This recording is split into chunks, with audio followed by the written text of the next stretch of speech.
All right, let's go ahead and do some practice problems with activity series. Now, activity series is really easy. All you need to do is look at what element is being replaced and by what element, and you need to determine if it's higher up on the chart or not. So for example, let's say we have magnesium, and magnesium is bonded with some sort of element, and then lithium comes along, and the question is, will lithium replace magnesium when it's within a compound? And if it is higher on the activity series, the answer is yes. So lithium will replace magnesium, and lithium will replace this, and actually lithium will replace everything. Zinc will replace everything that it's above, but it will not replace anything above it. So if an element is above another element, it will replace it. If it's not above the other element, it will not. So let's go ahead and do a practice problem. So let's take a look here.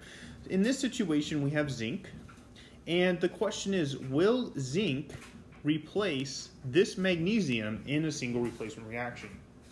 Now, before we move forward, what I want to say is this activity series only applies to single replacement reactions. So when it comes to double replacement reactions, we don't look at activity series. So this only applies to single replacement reaction.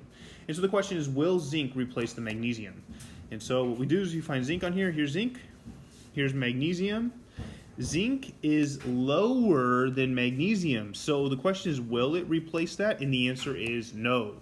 It will not replace it. So this will not occur. So we say no reaction. No reaction will occur. All right, let's do the next one. So we have solid aluminum, all right, plus water vapor. Water is H2O. And the question is, will the aluminum replace the hydrogen? So that's the question. Will the aluminum replace the hydrogen? So we look on our activity series. Here is aluminum, and here is hydrogen. Will the aluminum replace the hydrogen? The answer is yes, because aluminum is higher up. It's going to replace it. So easy. Now what ends up happening is hydrogen ends up alone by itself, and then we end up with aluminum and oxygen coming together.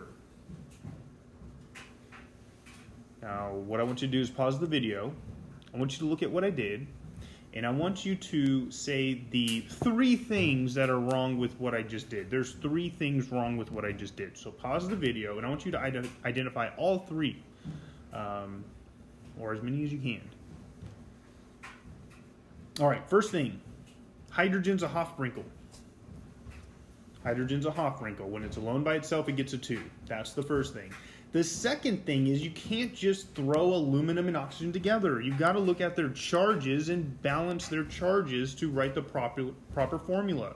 Aluminum is a 3 positive, oxygen's a 2 negative, and so that means we need 2 of these and 3 of those. And so the real formula for this is going to be Al2O3. So that was the second thing that was wrong with this. And the third thing is it's not balanced. All right, so to balance the aluminums, you put a 2 here. To balance the oxygens, you put a 3 here. To balance the hydrogens, you put a 3 there, and now it's balanced. All right, next one, I and F. So here's I, here's F. The question is, will I replace F? The answer is no, it will not. This is no reaction as well. I will not replace F. This will not happen. And that's it. It's very simple, very straightforward. It's not too bad. If you have any questions, come to class with questions. Have a great day.